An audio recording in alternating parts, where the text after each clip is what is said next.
Bukas kasi ay graduation ng anak ko sa Newport or sa Resort World Manila. Kaya dito muna kami mag-stay sa hotel. Ano ba nangyari? Bangga. At kasi binitawan. Password.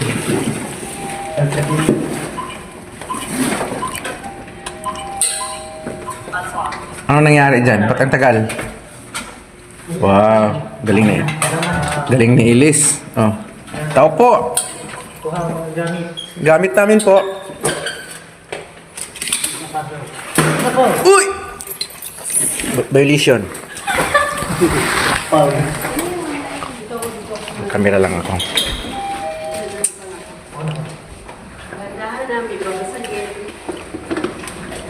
Katitabi na yan din. Mamaya.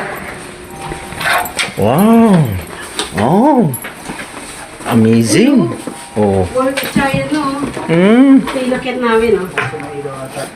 Oh. Yan. Sige, papa. Ano nilagay yung loob ko din? Sige. Buksan mo to. Mamaya na yan. Pang reels lang. Galing, oh. Oh. Okay, laglag. Oh, galing, oh. Oh, huwag na, yan mo na.